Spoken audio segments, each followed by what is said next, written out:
Muitíssimo obrigado, presidente. Eu quero iniciar dando as boas-vindas ao ministro Marcelo Queiroga, aqui nessa comissão, e começar com uma frase do grande pacifista, humanista, Mahatma Gandhi, que ele diz o seguinte: no olho por olho e dente por dente, a humanidade vai acabar cega e sem dentes, mostrando o quanto está ultrapassado essa lei do talião, o troco, o revidar. E o senhor manteve uma postura aqui, agora há pouco, antes da última intervenção que nós tivemos, suspensão da sessão, uma postura muito cordial, né? Se dando respeito. E isso é importante nesse momento, que a gente vê aqui uma CPI sendo usada como um instrumento político, claramente. O senhor está aqui pela segunda vez em menos de 30 dias, um pouco mais de 30 dias, 32 dias, se eu não me engano. E o senhor sabe qual é o motivo que o senhor está vindo aqui?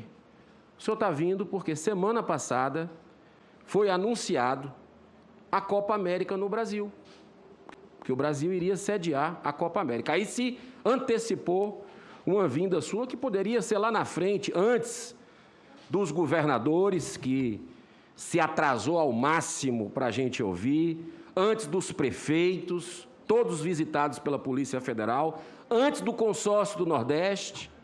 Mas não, essa CPI faz, manda e desmanda o grupo predominante dela e, de forma ditatorial, chamou o senhor, colocou o senhor para vir aqui. Te tirando do fronte, tirando Vossa Excelência do fronte. Quanto é que representa, senador Marcos Duval, um dia de trabalho do ministro da Saúde no momento grave, gravíssimo que a gente vive, podendo estar ampliando a campanha de vacinação, podendo estar visitando os estados, os municípios, junto com a equipe, o senhor simplesmente vem aqui mais uma vez para esclarecer coisas que já tinha esclarecido. Mas a Copa América te trouxe aqui. E eu digo uma coisa para o senhor, essa CPI precisa de um chá de bússola. Ela está patinando. Ela precisa encontrar um caminho para realmente desenvolver um trabalho como outras CPIs desenvolveram no país, como a CPI do Mensalão, a CPI do Petrolão. Essas sim puderam mostrar exatamente o que ocorreu. É óbvio que eu vejo o senhor numa saia justa muito grande aqui. E isso, o presidente da República dá motivos para isso, quando causa aglomeração, quando não usa máscara. Nós estamos numa guerra. E numa guerra, todas as armas precisam ser usadas. E o líder máximo tinha que dar esse exemplo. Mas o senhor tem feito o seu trabalho.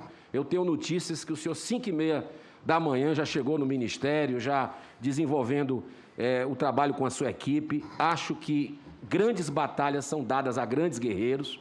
Então, como cidadão brasileiro, lhe agradeço, mesmo tendo crítica ao governo, mas vejo que o senhor está desenvolvendo o trabalho, inclusive ampliando muito a vacinação no país. Eu espero que essa CPI deixe esse negócio de Copa América do lado.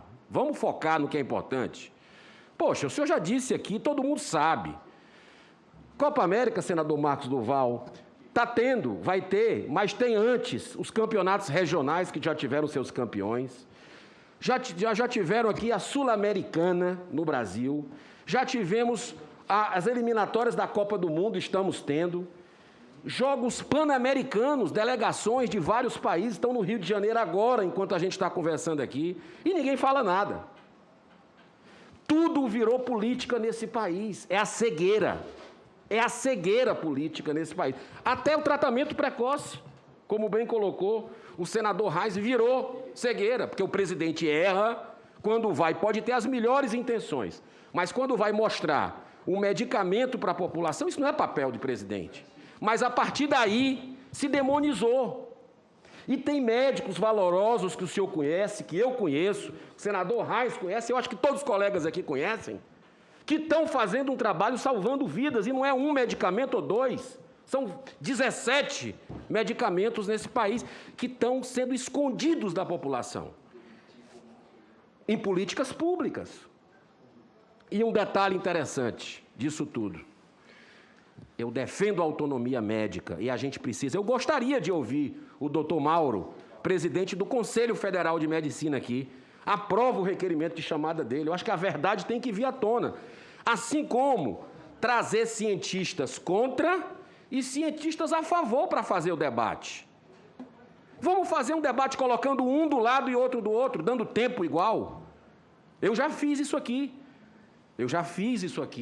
Há cerca de 2 meses e meio atrás, no Senado Federal, o senador Marcos Duval participou, um debate público nessa casa, onde a gente pôde ouvir cientistas e médicos renomados contra e cientistas e médicos renomados a favor do tratamento. Quem quiser assistir, vai no TV Senado, no YouTube, e coloca lá, debate profilático, tratamento profilático Covid. E você assiste lá, para tirar suas conclusões.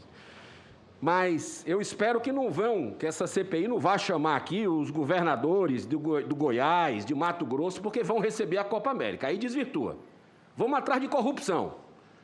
O povo brasileiro quer saber nas ruas também corrupção. Vamos investigar o governo federal, concordo que tem que investigar, mas vamos investigar também, porque um ponto aqui, senador Eduardo Braga, senador Regufe, um ponto que é pacífico entre nós aqui, pacífico entre os senadores, é que não faltou dinheiro nessa pandemia. O governo federal mandou dinheiro para estados e municípios suficiente. Tanto que chegam a dizer aqui nos corredores que o governo central ficou pobre e ficou no vermelho e os estados e municípios no azul. E o que é que foi feito desse dinheiro? Eu quero lhe perguntar sobre corrupção. O senhor conhece o Consórcio Nordeste? Já me reuni com os governadores do Consórcio Nordeste para tratar da questão da vacina Sputnik, somente para tratar desse tema. O escândalo dos respiradores, dos 300 respiradores que até hoje não chegaram, comprados da indústria da maconha, pago antecipado, quase 50 milhões de reais do povo nordestino. O senhor não soube disso ainda? Eu sei, através da mídia, da imprensa, né? Eu sei que esses processos aí estão com a Polícia Federal para que se apure as responsabilidades. O Ministério da Saúde tem procurado levar um suporte para estados e municípios, seja com insumos estratégicos, seja com suporte econômico, habilitação de leitos de terapia intensiva, aquisição de equipamentos como respiradores, como monitores, de tal sorte que não falte assistência à população. Essa questão da aplicação apropriada do recurso público é um compromisso de todo gestor público. O Ministério tem suas áreas de controle, tem o DENASUS, que é o Departamento de Auditoria, que naturalmente ele não tem pernas para fazer auditoria nos 5.570 municípios do Brasil, mas por amostragem faz auditorias, há o TCU que fiscaliza, os tribunais de contas do Estado, enfim, o que nós queremos, e todos nós queremos isso, é que essas verbas públicas elas cheguem ao seu destino, né? Que são políticas públicas eficientes. Mas o senhor acredita que corrupção, desvio de verbas públicas em época de pandemia também mata? Com certeza, senador. Corrupção mata em qualquer época e, sobretudo, numa época como essa, né? Eu queria lhe perguntar sobre a doutora Luana Araújo, que esteve aqui semana passada e teve um tratamento completamente diferente do tratamento dispensado à doutora Nise Yamaguchi. 2 médicas, mas o tratamento a população viu de um lado e de outro, as grosserias, as intimidações.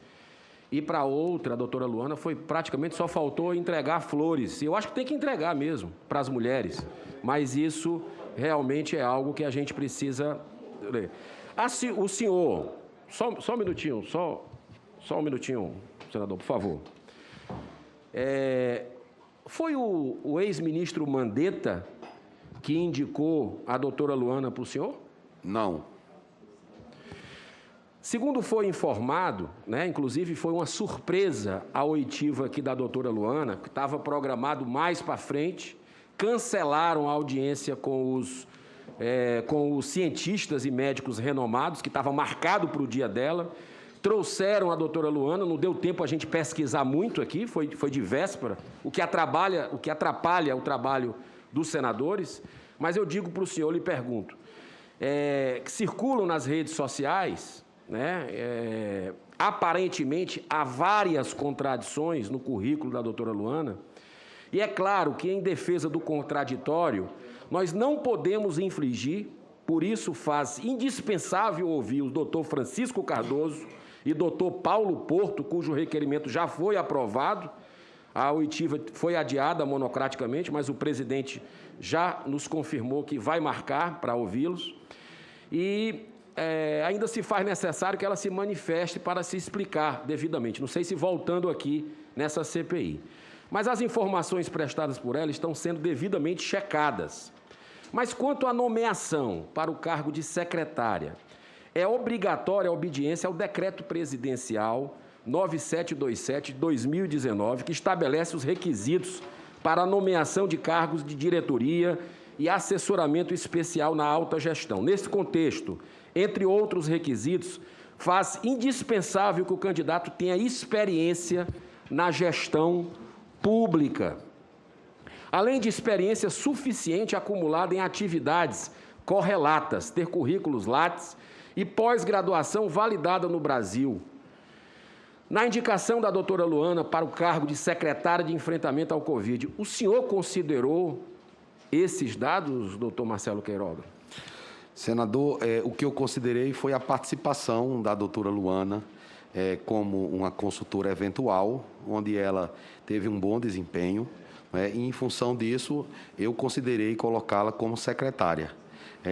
Como já discuti, não foi efetivado por uma questão de conveniência e oportunidade, sobretudo porque entendi que, no momento, ela não seria a melhor pessoa para harmonizarmos essa questão aqui que estamos discutindo e que nós precisamos avançar no enfrentamento da pandemia. Eu tenho uma boa impressão da doutora Luana, é uma pessoa que tem residência médica em infectologia na Universidade Federal do Rio de Janeiro e eu aponto ela como uma pessoa, ainda é uma médica relativamente jovem, que tem um futuro promissor, e que terá sucesso na carreira dela.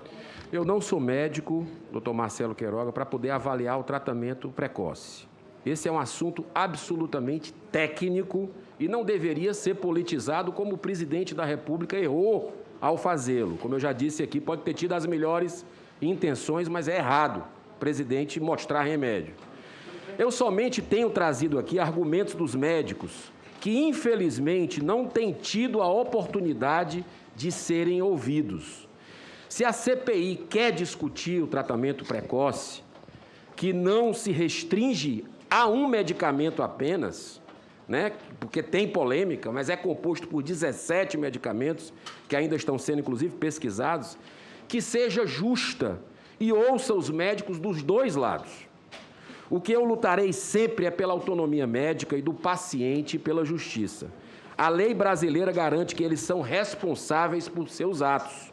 Precisamos urgentemente deixar que esses médicos possam realizar esse trabalho heróico de tentar salvar vidas em plena pandemia e, sobretudo, impedir que sejam perseguidos, como, infelizmente, tem ocorrido. Me encaminhando aqui para o final, eu pergunto ao senhor por que existe tanta defasagem entre as vacinas enviadas aos estados e municípios e aquelas efetivamente aplicadas, como a gente vê no vacinômetro ali.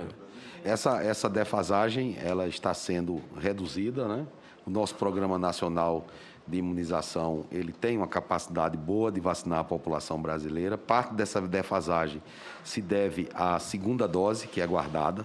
Você vê lá 105 milhões de doses distribuídas, 70 milhões de doses aplicadas.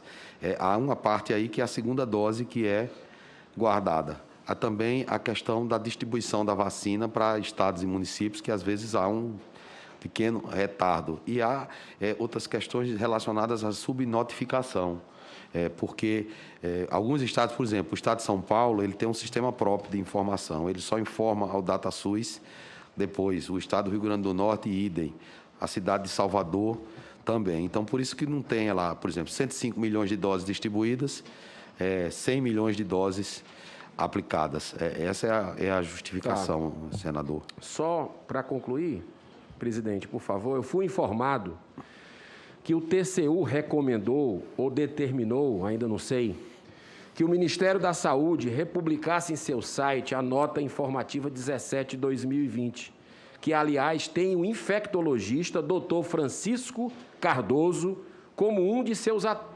autores. Daí, porque é indispensável a oitiva dele.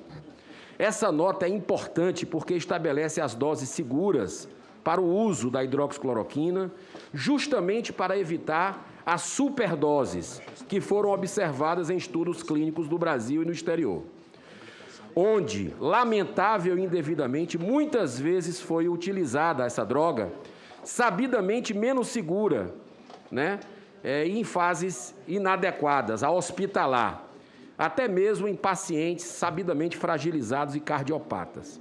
Segundo especialistas, estudos com essas características constam até da meta-análise da Nature, adotada pela OMS para, propositadamente, desqualificar esse medicamento, que é apenas um dentre os 17 que são utilizados atualmente no tratamento precoce. Portanto, é um erro grave, repito, é um erro grave falar que o mundo condena um tratamento precoce. Criaram polêmicas unicamente sobre 2 medicamentos, a hidroxicloroquina e a ivermectina, e não sobre todas as outras drogas usadas atualmente. Aliás, muitos pesquisadores me informaram que a doutora Luana Araújo se equivocou ao menosprezar as meta-análises, já que estas, sim, estão no topo das evidências científicas e que nem toda revisão sistemática contém meta-análise, que são consideradas a cereja do bolo. Evidentemente que qualquer evidência pode ter equívocos, inclusive os ensaios randomizados, duplos cegos e meta-análise, como muitos especialistas afirmam sobre as adotadas pela OMS. Então, eu queria fazer a última pergunta, aí o senhor já coloca aqui. O senhor poderia explicar como será a aquisição destas vacinas pelo Ministério da Saúde e pelos estados da federação, agora que foi autorizada a Sputnik, com que recursos as vacinas adquiridas pelos estados vão compor o Plano Nacional de Imunização? Bom, primeiro em relação à construção de evidências científicas. A melhor evidência científica é oriunda dos chamados ensaios clínicos randomizados.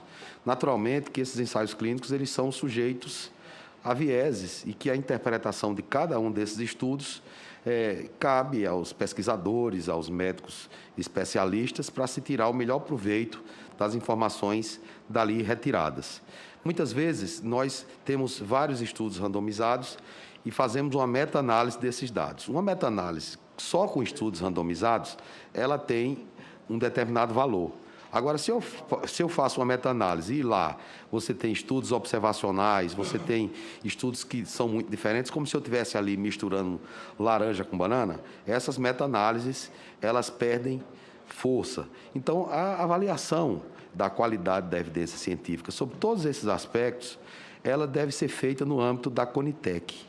A solução que eu encontrei para resolver essa divergência foi levar para a área técnica, para que tenhamos, em vez de uma nota informativa, nós tenhamos um protocolo clínico e uma diretriz terapêutica, sem prejuízo da opinião pessoal do ministro acerca de qualquer um desses fármacos que se usam agora, né? Se fala de tratamento precoce.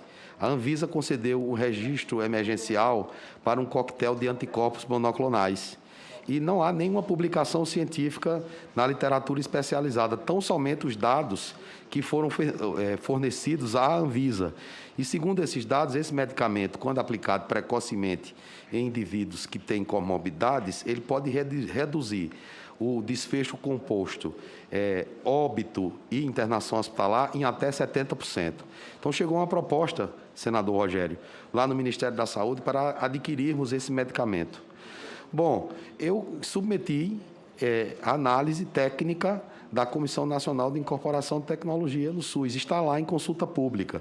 Porque se esse medicamento usado precocemente reduz 70% de internação e óbito, estaria ali uma boa opção para tratamento precoce.